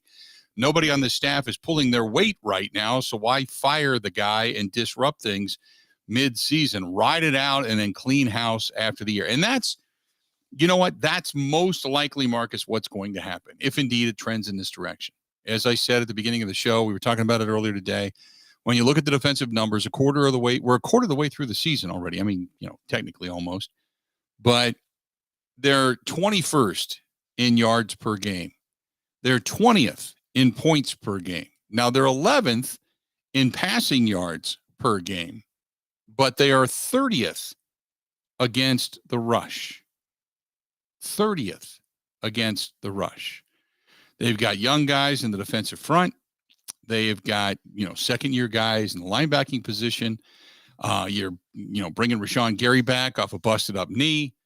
Preston Smith has been relatively quiet, albeit he has played well when it comes to at times setting the edge. But that edge does not equate to sacks and the same productivity that he had a couple of years ago when Zadarius Smith was here. Devondre Campbell's been ailing with a bad ankle. Wasn't able to play in this last contest against the Lions. You're hoping he's able to kind of heal that thing up and then come back after the bye week if indeed he doesn't play on Monday night. You've got Quay Walker, who leads the team in tackles. But at times, and for a good portion of those tackles, they're chasing a ball carrier downfield, not being able to stuff the gut and stuff the run up front or at the point of contact in the hole. You've got a secondary that at times has looked good and been able to defend passes, but hasn't been able to haul in errant throws. And at times has been highlighted for their running away from tackling. So you can't blame it all on Joe Barry. But as they say, you can't fire all the players, so who are you going to go after? That's kind of where you're at defensively speaking, right? That's where you're at. And I was really hoping that a guy like Quay Walker would be better. And while he's got wheels. I mean, he can go sideline to sideline with the best of them. There's no doubt about that. And he can chase down ball carriers. And he has been really good in pass coverage. But stuffing the run is not his forte right now. And there's no doubt about that. And that's the reason teams are running at you so much, because they are not astute at stuffing the run. And when you go to a nickel defense and you're going to run the ball against a nickel defense, that means your linebackers have to pick up the slack, and they haven't been able to do that. So at times, that's the reason I say, well, philosophically speaking, I don't agree with Joe Barry. Then you see goal line stands where they run 4 defensive linemen out there, and it doesn't matter because they all get beat. So I don't know what to make of the whole situation. I just know that right now what I see in different circumstances is just not consistently good in any way, shape, or form. So I'm just hoping the Packers are able to kind of put it back, gain a little confidence, start to see some things that work, fix some of the things that don't, and then make something of this season. We are still, 5 wins away from my prediction at the beginning of the year of 7 wins. So it's not out of the realm of possibility by any stretch of the imagination, but it's just not where you want to be right now. And I got to be honest, when I get a lot of people that say, what do you think, about this or that or whatever right now is, and I said at the beginning of the year, you'll know, right? You'll know with Jordan Love. You'll know with these young guys. You'll know what's going on, right? I don't quite know yet. I know that the completion percentage, what they're asking him to do is not great, but the completion percentage is nowhere near what you want it to be. And I talked about that. I said, I want at least 62%. I don't care about the yards. I just want 62% completion percentage, which kind of puts you right in the middle. Not there. And maybe that's due in part because you haven't had your full complement of weapons and you didn't have Aaron Jones and he would be your ultimate checkdown guy and blah, blah, blah. But it's just not where I want to see it. I do like the kid's moxie. I do like his smarts. He has been better at recognizing things than I've thought. But when I said 3 to 4 games in, I thought I'd have a sense. And in my gut, if you really want the God's honest truth, in my gut, I'll say I don't think that it's there. Just don't. I think there's a lot of moxie. But as far as being technically a good quarterback, arm strength, zipping the ball all over the place and things like that, I don't see that right now. I don't think it's there. But I do like the comeback, and I do like the fact that he doesn't quit, and he stands up and takes responsibility and tries to, in some way, shape, or form, fire up his team. So, but that's my honest opinion. I don't know. I know there's a lot of people that want to will this offense to be better, but I don't know if I could say that about this offense as of right now. 877-867-1670, a couple of minutes before the bottom of the hour. By the way, Thomas just went yard for Arizona, making it a 2-1 Brewers lead. A 2-1 Brewers lead. Barely got out over that short porch in right field, but it was a Willie Peralta long ball high up in the zone, and Thomas made him pay for it. The lefty got a good bat on it right down the barrel and drove it out of the ballpark, barely escaping the field into that landing zone out in right field. But now it's a 2-1, top of the 5th, and we'll let you know what's upcoming. So anyway, that being said, let's do this. We'll step out. We'll take a quick break. When we come back, got to continue on, right? We're going to start taking a look around the rest of the National Football League and talk about some of the things in the doings going on in the NFL. You got 4 teams on bye this week. We'll talk about that also. Stick around. We got a lot more of the Bill Michaels Huddle coming up right after this. This is the Huddle with Bill Michaels on the Wisconsin Sports Zone Network.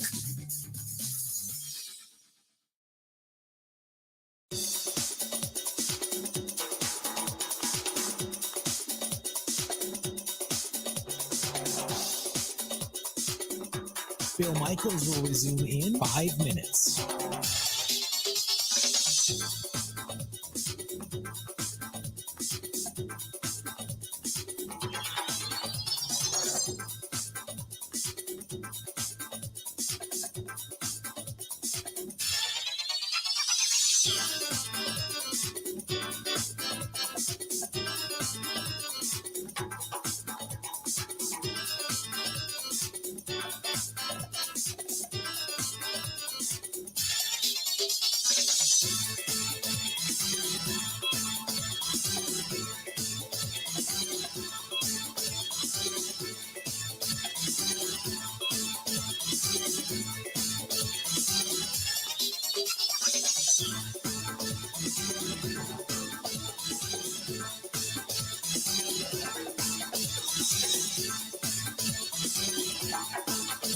Bill Michaels will resume in 4 minutes.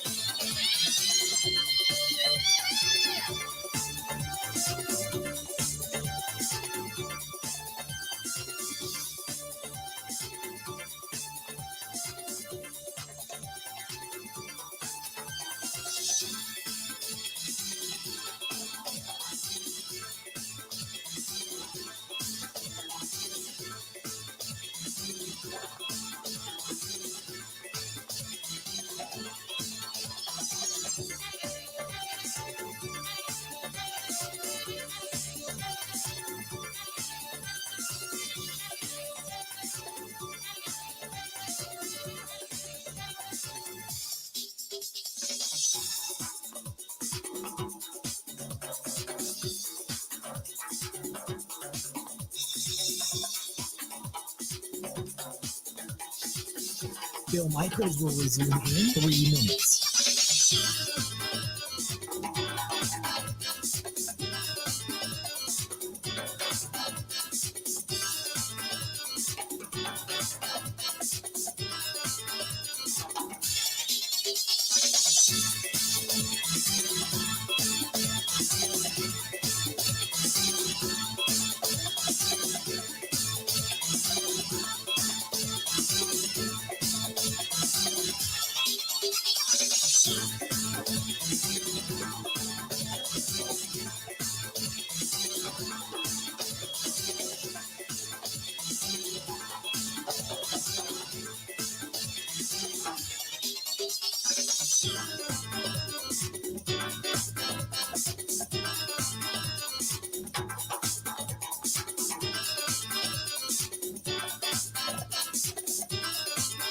Bill Michaels will resume in 2 minutes.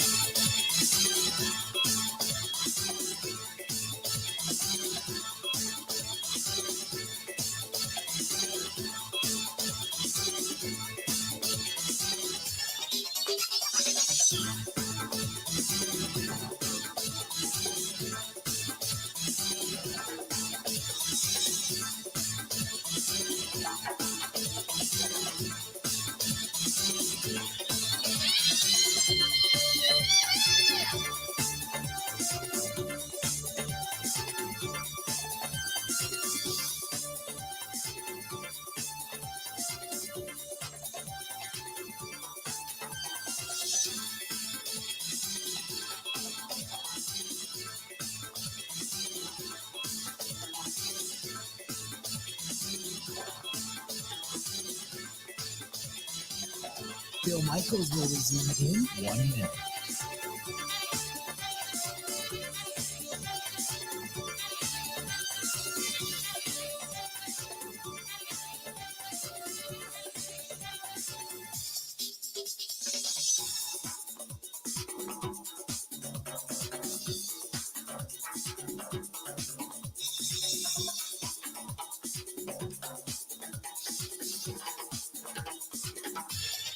Bill Michaels will resume in 30 seconds.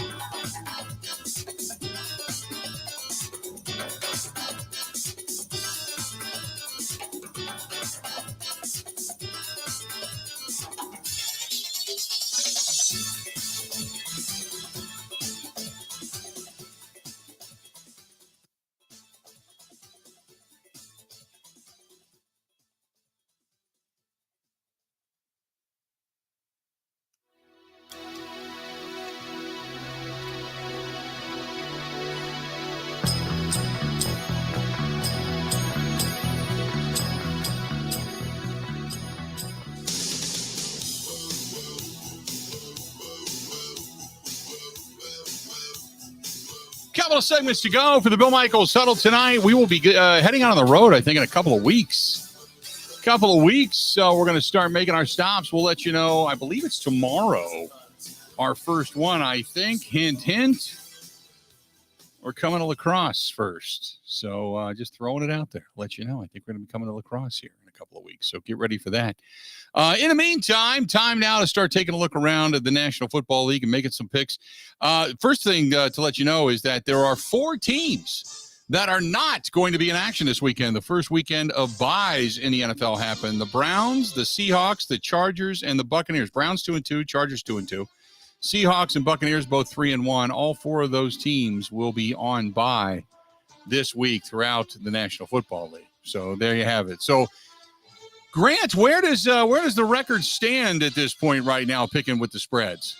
Not too bad. We came down both a little bit after last week. You're at 61% of your picks. You're at 29 of 47, and I'm at 68%, 32 of 47. But that's going to continue to come down.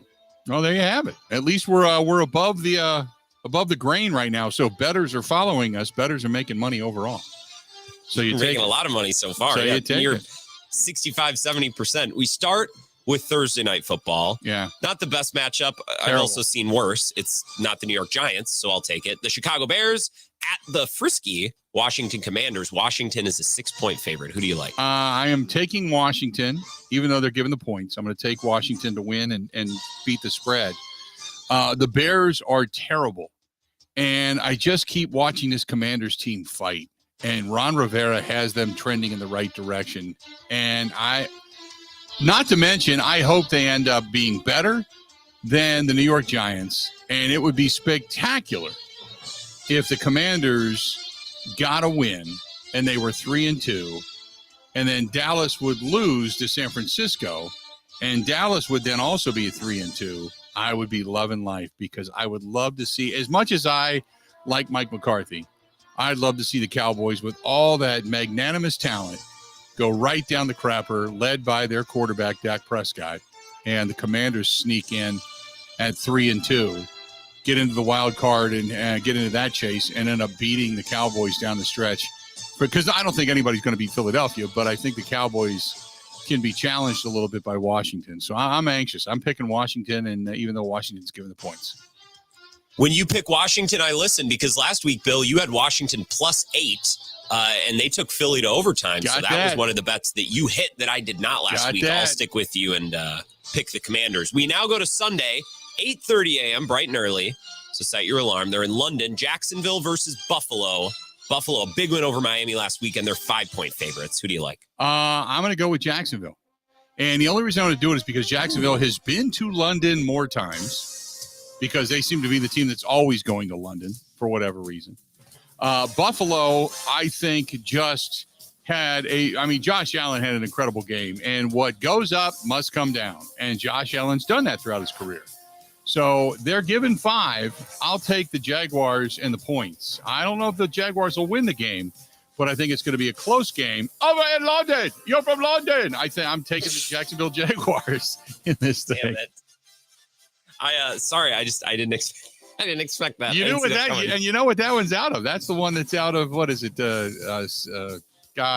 Forgetting Sarah Marshall. You sound like you're from London.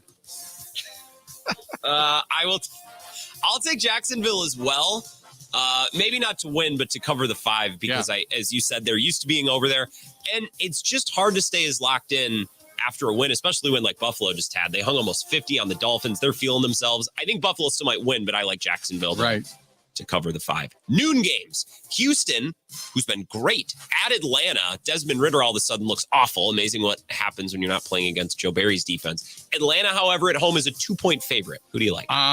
Giving out the 2 points, I'm taking the Texans. Atlanta got smoked by Jacksonville 23-7 last week. The only numbers they put up was on an opening drive in the third quarter, and that was it. Couldn't do anything. And the Steelers could not find C.J. Stroud if they had to. So I'm actually going to take the Texans on the road the Texans on the road to get a win. I'm not even worried about the points. I'm taking the Texans to win the game. I just think they're going to be a better team. They're somewhat surprising, but they're playing like they don't give a damn about anything right now. If you watch this team, they don't know any better. They don't know they're not supposed to be good. So they're just letting it all hang out. I'm taking the Texans. I love everything you said, Bill. I hate disagreeing with you. You know this. I think I'm going to take Atlanta, mostly for fun, because I don't like making all the same picks. But also, Houston, I think, off a massive win, could come down a little bit. It's hard to stay locked in. And they're a young team with a young coach. They're going to be some up and down. So on the road against Atlanta, who's not great, but they have an identity and they have good skill position players and they can possess the ball. So if Houston and a young quarterback and a young coach, they make 1 or 2 mistakes, I think it hurts them more in this game because Atlanta possesses the ball and there's fewer chances for both teams. So I'll take Atlanta, but I don't feel amazing about it. But I'm interested to see which way it goes. Carolina at Detroit. Detroit -9.5. And they're coming off 10 days rest, remember, after housing our Packers last Thursday night. Detroit minus almost 10. They're at 9.5. Who do you like? I am taking Detroit, given the points. And the reason being is the Panthers, they are bad. Bryce Young is bad. And as much as they have on offense, the Vikings put up 21 against them. Now, granted, the Vikings had a pick 6, but Carolina did as well. And Carolina's not good. Bryce Young last week had a decent quarterback rating, no touchdowns, no interceptions. They're running the ball, but he's not getting it. And nobody's given up big yards. Like Adam Thielen's had 76 yards and Marshall's had 56 yards and DJ Chark had 28 yards. It's just like with all the weapons you would figure that they'd have, nobody's really kind of running it up right now. And so I'm going to take the Lions to and the points given away at home to get the win over the Carolina Panthers. And the Panthers will still be they'll be 0-5 fighting for the basement with the Chicago Bears, who own Carolina's pick. We should mention Correct. as well. We got to remember that. So Chicago's sitting at number 1 and number 2 in this upcoming draft. I will take Detroit to cover, and for the same reasons you just said. It's not that I love Detroit to cover that many points off of a big win. I kind of like the idea of a team coming back down to earth a little bit. I just think Carolina's awful, Bill. Yeah. I think they're bad. I watched that whole game against Minnesota. Bryce Young could not move. The pass rush was in his face. Their receivers can't separate, and Minnesota's defense isn't even good. No. What happens when they go up against Detroit? So I like the Lions, but it's more. And remember, the last time the Lions played at home, they got beat. Yeah. They got something to prove at home. Exactly. They want to give their fans a win. So I like everything trends Detroit, which means Carolina will probably blow them out, and we'll both be wrong. Yep. Tennessee at Indy. Tennessee just beat. Who they beat up? Oh, Cincinnati. They beat the hell out of the Bengals. That's right. And we were both all over that, by the way, saying this is going to be an ugly game. Mike Vrabel loves ugly. It could also be ugly against Indy and a rookie quarterback. Tennessee's favored by 2 in Indianapolis. Who do you like? I'm going to take Tennessee. Tennessee seems to have found their mojo a little bit. Derrick Henry finally got going against that vaunted Cincinnati defense, which is still not that good. But remember, that's a defense that went crazy just a couple of weeks ago against Matthew Stafford picking up 6 sacks. So they're supposed to be pretty good, but I'll take the Titans over the Colts in Indy, and I'm going with Vrabel and company right now. They seem to have put it all back together. See, I'll take Indy for that exact reason. Every time it seems like the Titans put it together, then they lose. So for that reason, there you go. I will go the other way. I'll take Indy at home. The Giants are at the Dolphins. The poor New York Giants, Bill. Oh. They need to play a cup. They need the Chicago Bears on their schedule in the worst way. Yes. What are the Miami Dolphins favored by? Well, guess. I was going to actually ask. Guess what the spread is. 9. It's actually -11, and I'm surprised it's not more. Okay. In Miami, I'm surprised it's not more. But who do you like? I am going to take Miami, given the points. The Giants are awful. I mean, as much as Daniel Jones last year got it together, looked good. Then you saw him and Dable having words on the sideline the other night. Dable basically wailing down the Microsoft Surface Pro next to him, pointing out his ineptitude. And the Dolphins, remember, coming off that ugly loss at the hands of the Buffalo Bills. I think they are now salivating to whoop the hell out of the New York Giants. The Giants go to 1-4, Dolphins go to 4-1, and the Dolphins do it with a plus 11 more double-digit victory over the Giants. Giants left tackle re-aggravated a hamstring injury, so he's not going to be available. Miami should be motivated after losing to the Bills. You're absolutely right, and they're at home. I love Miami. I might bet them at 13.5, 14 points, just because I think this Giants team stinks. The quarterback and the head coach don't seem to like each other. By the way, Bill, I don't know, when I see a quarterback or a head coach, rather, getting visibly frustrated on the sideline with a quarterback, that's a turnoff a little bit. I prefer my coaches to do that behind closed doors. I know a lot of players didn't like it. I do too, because you basically have publicly castrated them now. Yep. Now it's the rest of the world didn't like them, and you can't stand up for them. Now you got to look at them and say, I don't like them either, and it's evident. So no, it's they paid Daniel Jones because he was the best of a bad lot, much like when the Packers paid Nick Perry. He was the only guy out there, so they gave him the contract. And you go, what the hell did you give him the contract for? But he was the best of a bad lot. Same thing with Daniel Jones. So Daniel Jones was the best available out there, and that's all she wrote. By the way, the Diamondbacks base knock up the middle with 2 on. They now lead this contest 3-2 in the top of the 6th, and they are still batting with nobody out and a runner at second. So they have gotten to fastball Freddie Peralta. So there you go. It's not that I'm cheering against the Brewers, but if this is how it's going to go, just end it tonight. I don't want to deal with this anymore. I It looks like he's tired. Really, he's getting everything up in the strike zone. Well, he's probably tired. It's a shame we can't go to our pen after Corbin Burns made every single pitcher enter the game last night. The football show, but we got 2 more noon games, and then we'll take our break. This game's going to suck. No one needs to watch this. New Orleans at New England. The Patriots are at home and favored by a point. Who do you like? Patriots are going to get a win. I'm going to take the Patriots with a 3 to 5 point win. And the reason being is they just got humiliated. Bill Belichick's worst loss. Bill Belichick, as much as I can't stand him, and he's just the epitome of an ass. Him and Popovich could argue with each other together and never say a word. I really think he's going to turn it on, and this week is going to be a little bit different. He's going to make something out of Mac Jones that is more than what we've witnessed thus far. And the Saints, while they're coming in and they're a better team, I just get the feeling that the Patriots at home are going to get this one. Last noon game, Baltimore at Pittsburgh. Who you got? Oh, shoot. New England. Sorry, this game was so boring. I skipped right over it. Jesus. I'm mad at the Patriots because, Bill, I had a 3-hour drive back from my parents on Sunday, and I left after the noon game was over. And my entertainment was going to be, I was going to put my phone in the little GPS holder and listen to / watch safely the Giants and the Cowboys. And the game was so bad, I'm like, I'd rather sit here in silence in my car. It was terrible. So it was terrible. It was awful. Last noon game, sorry to skip over my pick. Baltimore at Pittsburgh. The Ravens are favored, but your Ravens favored by 4. Who do you like? I hate to say it because Pittsburgh got humiliated last week, and Kenny Pickett goes down, and Matt Canada again is on the hot seat. But I'm going to take the Ravens. Ravens are just a better team. The Ravens should win this game, and it looks like they're starting to figure out offensively what it is they're doing. While it's still not great, it needs to be better, but I just think the Ravens overall are a better football team. So Ravens giving 4. I'll take the Ravens on the road in the Steel City to get the win. Although this could turn into a cheap shot laden, dirty game.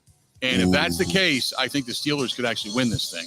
But I think just overall the better team going into this thing is the Ravens. As Ben Roethlisberger once said after, multiple people were thrown out and others left on a stretcher, that's AFC North football right there. Right. That's what Ben Worthlessberger once said. I never forgot about that. I'll take Baltimore as well because I think Pittsburgh might be bad. I'm surprised they're 2-2. How's this team won 2 games so far, Bill? TJ Watt. Yeah, I mean, the defense, that's it. That's it. That's the only reason they've even been that competitive. Their offense is awful. Imagine. It is. I was watching, I think it was Dan Orlovsky the other day, talk about Matt Canada and the scheme of the offense, saying this is offense predictability 101. It's like, here it comes. And he said, you could just sit there and look at the plays and go, okay, I get it. I see what they're doing. I know exactly what they're going to run. Okay. And then they defend it. It's like, he said, it's almost like defensive teams are in the huddle with the Steelers because he's become that predictable and that bad. Let's do this. We'll step away, take a quick break. We still have, 5-6 games on the docket. And when we come back, including the Green Bay Packers, stay tuned. Going to wrap things up. Another edition of the Huddle coming up right after this.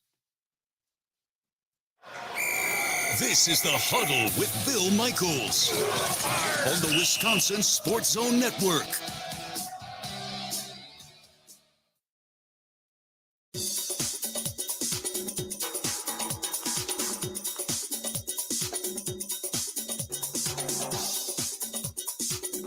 Bill Michaels will resume in 3 minutes.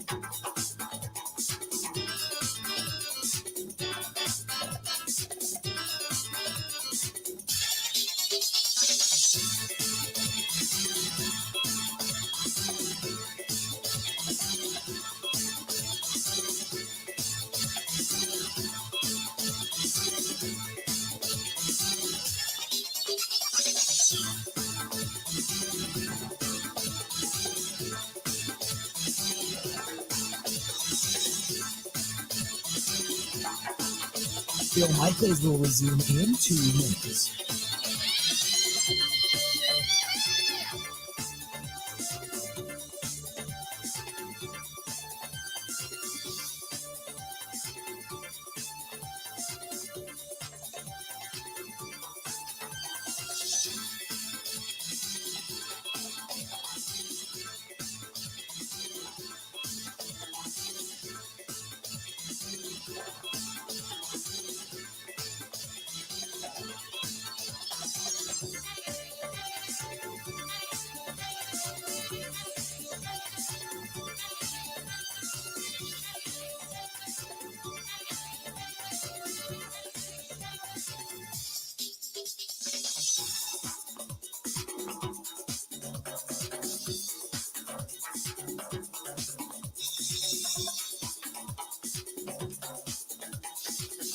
Bill Michaels will resume in 1 minute.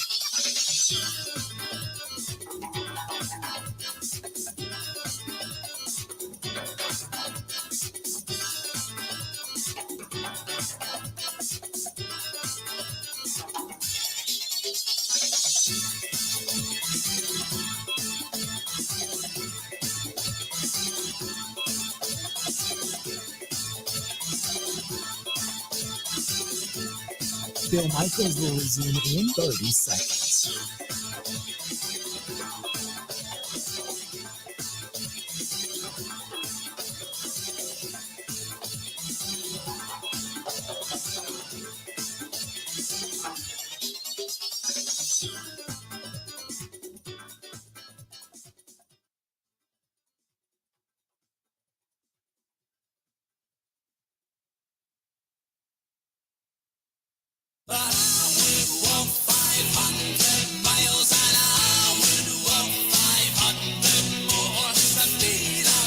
Good to have you back. Final segment of the Bill Michaels Huddle, and you've got to the Brewers right now down 3-2 in the top of the sixth against the Arizona Diamondbacks. Brewers got to pick up a couple of runs here in the next inning or so because their record when trailing after 8 innings is abysmal. So this team needs to pick it up here in the next inning, and we'll see what happens. But that being said, we got a few more games we have to pick as we continue our rundown through the rest of the National Football League. And let's go back to Grant Bills. What do you got for us, Grant? Where are we? We can do these quick. We're the 3:30 games, and we'll do Packers last, which works because they're Monday Night Football. Philly at the Rams in Los Angeles. Philadelphia is favored by 4.5. Who do you like? Philly at the Rams. You know what? I like Philly and the 4.5 points. Philly's very quietly just kind of gotten it done, and they still haven't really fully hit their stride yet. As much as I think it's tough for a team going from East Coast to West Coast to get that kind of a dominant victory, I'm going to say the Eagles get it done. I haven't seen a team yet that I thought was better than what the Eagles are. So I'm going to go with the Eagles to get the win on the road, taking on the Rams. Saying the Eagles haven't hit their stride yet is you thinking they have another level to reach, and I think they have another level. But I don't know. I'm going to pick the Rams because Cooper Kupp sounds like he's efforting to play in this game. And I feel like the Eagles, they've been close a couple times to losing. They haven't lost yet, so maybe they're due. Yeah. East Coast to West Coast, I buy that. So I'm going to pick the Rams. Cincinnati at Arizona. Oh. Cincinnati is a 3-point favorite. Although you spend your own money betting on them because I'm not spending my money on Cincinnati right now. At what point does Joe Burrow not look like something I can't say? He looks terrible, but I don't have any faith in Arizona either. What's the spread in this one? Cincinnati favored by 3.5? Cincinnati -3. I'm going to take the Cardinals and the points. I'll take the Cardinals at home. Cincinnati just looks terrible, and they got it handed to it again last week. And by the as we talked about the Tennessee Titans, I'm taking the Cardinals at home. I'll take Cincinnati just for fun. I would steer clear of that game with a 100-foot pole. I wouldn't bet on either one of those teams. We're just making picks. The Jets, here's a great game. The Jets at the Broncos. Denver favored by 1.5 coming off an emotional comeback win in Chicago. If Zach Wilson can't throw touchdown passes against this defense, you can officially just take the word Wilson off of his back and add the term sucks. The Jets have a good defense. I'm going to take the Jets to win this one on the road. I'm going to take the Jets. What's the point spread in this thing again? Jets or Denver -1.5. Yeah, I'm taking the Jets to win. I'll take the Jets in this one. Just because they got a better defense. Denver doesn't have a defense. Denver's offense is okay, but not great. I'll take the Jets to win this one and giving up getting the points. I'll take the Jets. Breece Hall against that defense. I like that. And I don't like Russell Wilson at all. Chiefs at Minnesota, US Bank, Kansas City -4. Who do you like? I'm taking the Chiefs. I'll take the Chiefs, giving up the 4. Vikings, the only way they score is if their defense scores. So I'm taking the Chiefs on the road. Will US Bank Stadium again house Taylor Swift, and will the Swifties turn out? Oh, God. That'll be the bigger story, even though the Kelceys are now trying to downplay it. but because now it's becoming a farce because Taylor Swift's concert commercials are starting to pop up in NFL garb and also during the NFL games. So they're trying to downplay it. The NFL is trying to downplay it, but we'll see if she shows up on Sunday at US Bank Stadium. Taylor Swift played there back in June. She played Dear John for the first time in years, Bill. Did you see that? There you have it. Yeah. There you have it. There you have it. Dallas at San Francisco, Niners -4. I'm taking the Niners. Dak Prescott is still not impressed. And then you've also got Brock Purdy, who has not lost a regular season game as a starter. I'm taking the 49ers to win at home. It'll be a repeat of what we witnessed last year. And the Dallas Cowboys, while their defense are going to get after Brock Purdy, the defense is also going to get after Dak Prescott, and Dak under pressure sucks. So until he can beat a team like that, he's got to prove me wrong. I'm taking the 49ers at home to get the win, given the points. I'm saying, how about those Cowboys? Really? I kind of think Dallas is going to do it. Yeah, I don't know. That'll be fun. I'll pick them. I think it's going to be very, very close. Okay. Brock Purdy, Dak Prescott, it's probably whichever quarterback throws picks. That probably decides the game. And now, the main event. Green Bay in Las Vegas on Monday night. Probably going to be a lot of Packers fans there. Green Bay -1. Who do you like? I'll take the Packers. Packers are going to win this game. For all the things that we talked about tonight and all the possibilities of what could or may not happen, I still think the Packers are just overall a better team. I think that they're going to win this game. I don't know.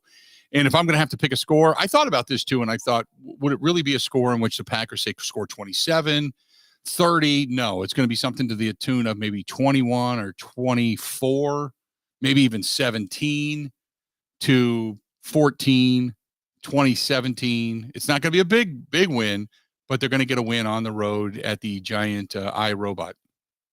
Packers 28, Raiders 13. I like the Packers big. They're better coached. I think they're more talented. They're better organized. I just like the Packers for a million different reasons. And I don't think the home field advantage is going to be anything crazy. It's mostly Packers fans.